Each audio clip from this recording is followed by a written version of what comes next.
Hi, welcome back to Just Another Land Cruiser. Today I have a little bit to show you. Not much. It is that time of year where once it reaches 100 plus degrees outside, my motivation kind of goes down.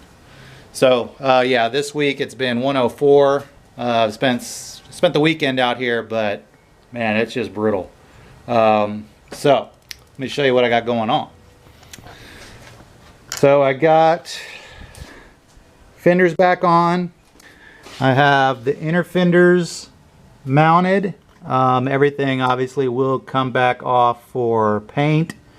So I had to, as you can see the welds back there, all that dark area. That was just one big crack all the way around. Had to weld that. This part was just all mangled up, so I kind of had to beat that down, and it is still not compatible with the fender.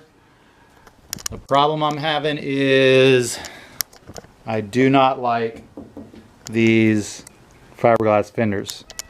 I can make things match the fender, and then if I ever go OEM fenders, I'm gonna have some issues, I think. I don't think these line up very good. So I think I'm gonna ditch the fiberglass fenders before this project's done and put on some proper steel. A couple other little things I have is this right here. I don't know if the inner fender, how it's still kind of mangled where my body lines aren't lining up, but I just don't, just pushing that on, you can see where the fiberglass is showing, and I don't want to try to fix that. I'd rather fix steel. I'm not a fiberglass dude. So yeah, go steel fenders. Get rid of these eventually, but they're fine for now. This part came with the fenders. This is steel. This is really what I needed. And since these were connected to it already, these were kind of like a freebie 2-for-1 deal when I had to buy the upper apron. Couple other things. Obviously got some headlights on. These are factory Toyota. I don't really like the sealed beam, but I do have, these came with the mine truck, and instead of cleaning up all this metal, it's rusty.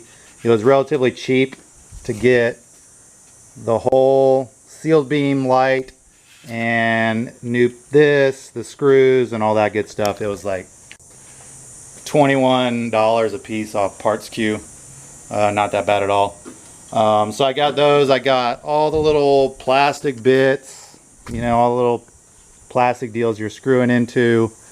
Got those too. I'm not going to install any of that. I just have the headlights in so I can run electrical eventually. And let me show you what I got going on the inside. I'll set this down for a second. So a couple other things I got. Obviously I got a proper prop rod. I did get the O-ring and the little doohickey that it goes in over here, but I'm not going to put those in yet because this still has to be painted, and I don't, just less stuff I got to take off eventually. So I've just been sticking it in the hole up there. So let's look at the radiator. So I got the radiator installed. I got my coolant routed. So if you remember from an earlier video, the Cummins is 175 ID.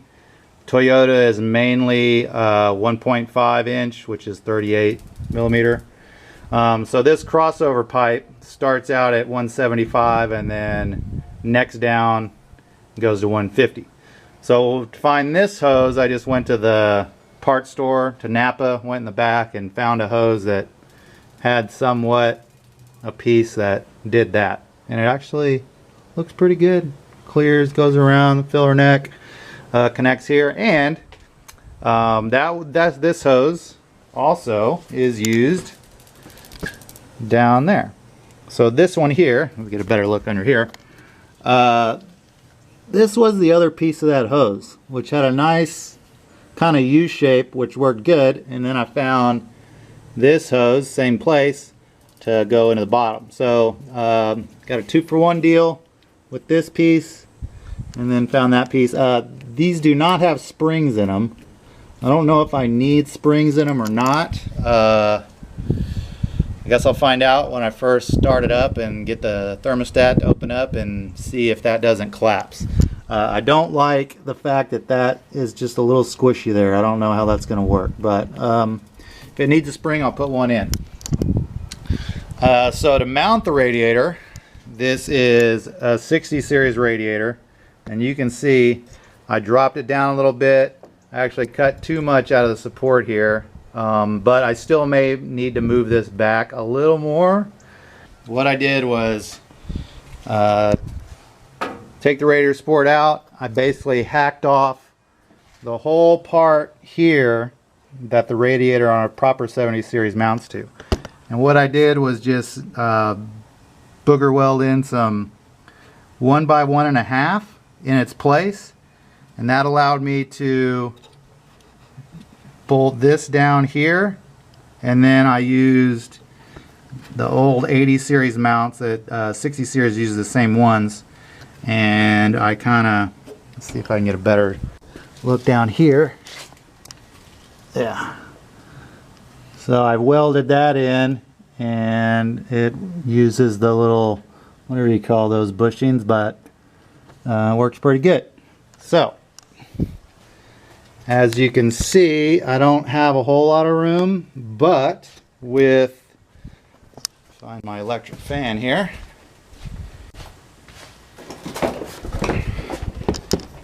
So this is the fan I got. It is roughly 2.5 inches thick, and right now I still have to put a shroud on, but it will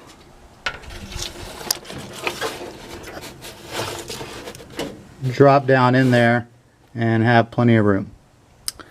So hopefully that works, and hopefully it cools enough.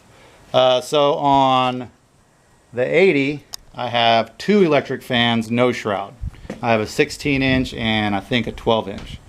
So I have one, what is this, a 16, 14, I think it's 116, but I will have a shroud. So I don't know if one fan with a shroud is better than 2 fans without. I don't know, we'll find out. Cummins runs relatively cool. Right now in the hottest part of the summer, my 80 runs normal for what you would think an 80 runs. Like, it's needle points right where it should, and to me that's running a little hot because mine usually runs a lot cooler than that. So hoping it'll work, and barely got enough room for that filler neck. I got just enough room where this can vibrate all at once, side to side. It doesn't really move forward. Isn't going to hit that, and I can get the belt routing on. And with this tensioner, I basically move the wrench this way instead of this way. Because if I moved it this way, that would be an issue. I still have a little bit of a hood clearance issue. I will need to take that down. My plan is, I did find some, take this down real quick.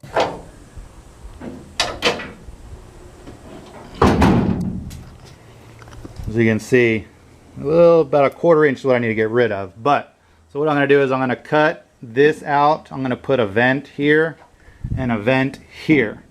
I found some that'll just squeeze in between the ridge here and this.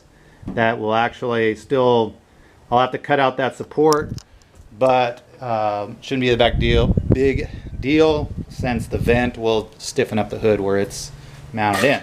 Because I don't want to get rid of these because I still want to put the windshield down. And then the one on the other side will work good because that is right above the turbo. So it'll work proper too. And as you can notice, I have all my pieces on. So that's the hood I'm going to keep. Fenders I'm going to get rid of, but good enough for now. Windshield is on. It's just kind of a couple bolts mounted. I did find out that these bolts are not metric anymore because the mine truck company put standard bolts in. So I will have to where is it? Grind off that nut and weld in a new metric nut, which is not a big deal. It's easy enough to get to.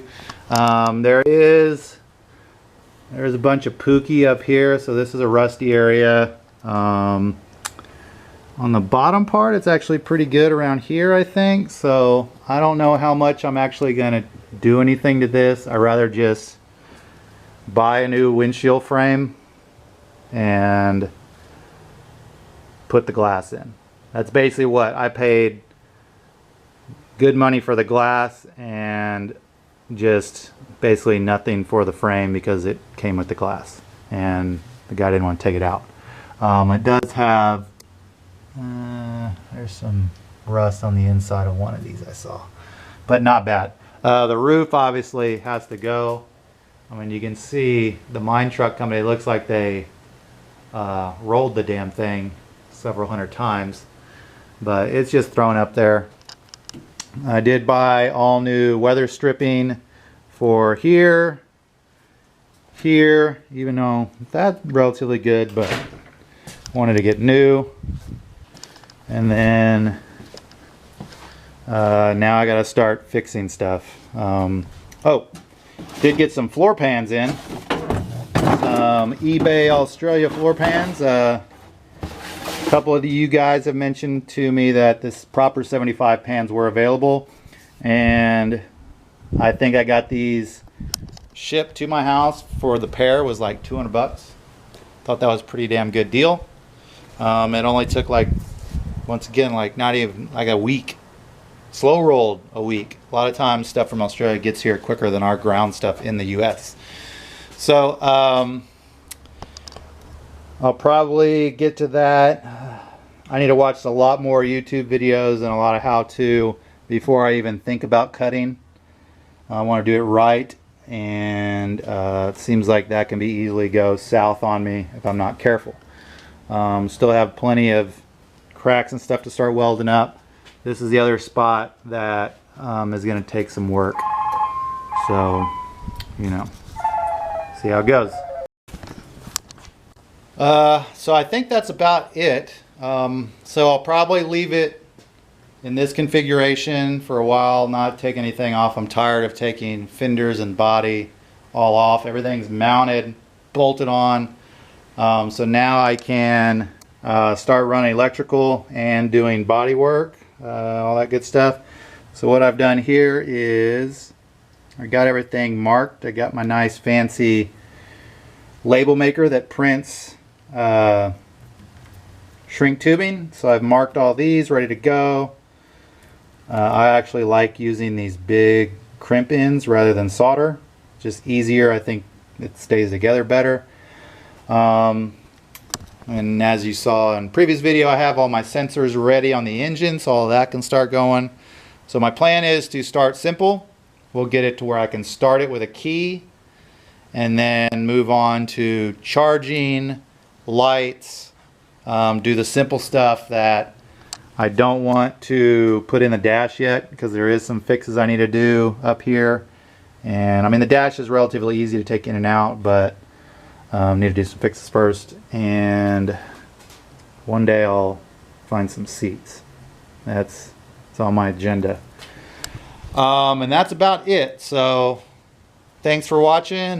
Give me a like, subscribe to the channel, be ready for the next video, and you know the drill. But yeah, y'all have a good one, and thanks for watching. See y'all later.